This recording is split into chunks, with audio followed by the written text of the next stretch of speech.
E eu agora vou falar para vocês sobre transtorno opositor desafiador, ou então TOD, como também é conhecido. E eu vou perguntar e vou tirar todas as nossas dúvidas com Cecília Burla, ela que é psicopedagoga. Esse transtorno é um transtorno que já faz parte de todos aqueles números e todos aqueles índices que a gente já conhece dos transtornos daquela família. E qual que é a diferença do transtorno opositor desafiador para os outros? Vamos lá. O transtorno desafiador ele é caracterizado basicamente por um comportamento hostil, de agressividade, né? É um transtorno disruptivo do comportamento, como ele é conhecido.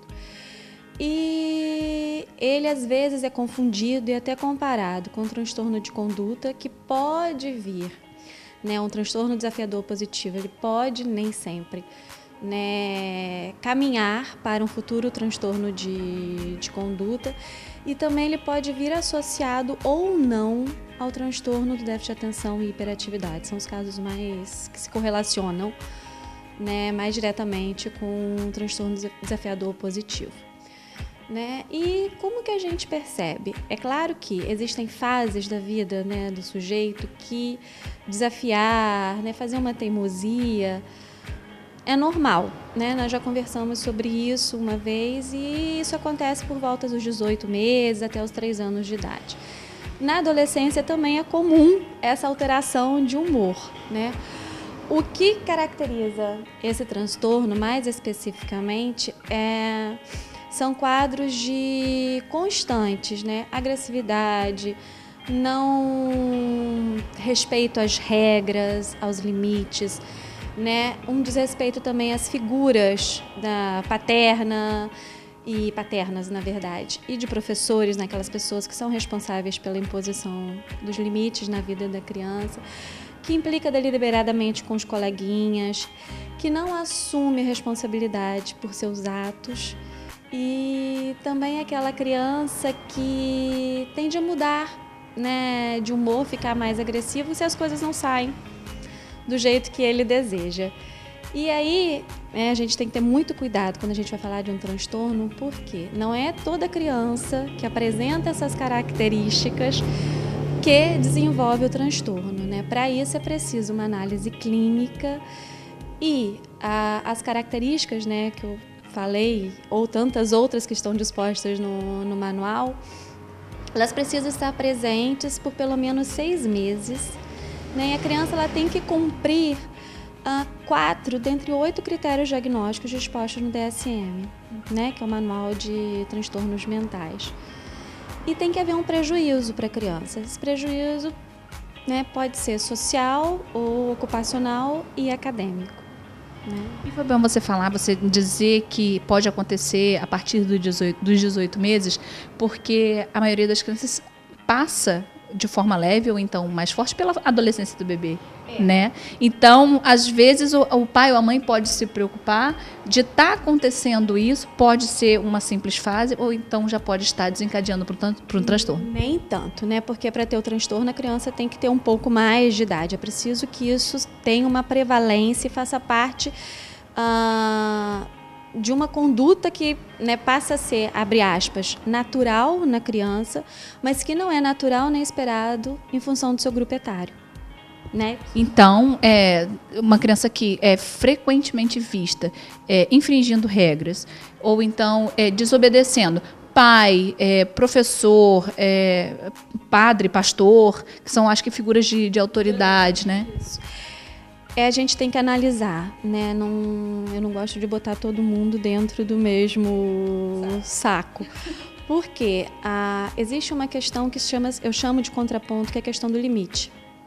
Né? A gente precisa entender que se a criança vive, né, num ambiente hostil, de pais que são negligentes, né, que o limite não é imposto de uma forma adequada e correta, ele não vai saber se comportar. E nem por isso a gente vai falar necessariamente de um transtorno. Né?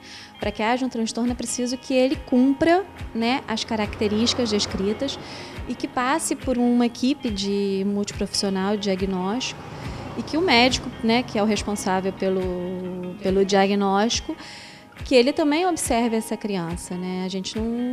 Eu tenho muito receio quando a gente qualifica as crianças dessa maneira, né?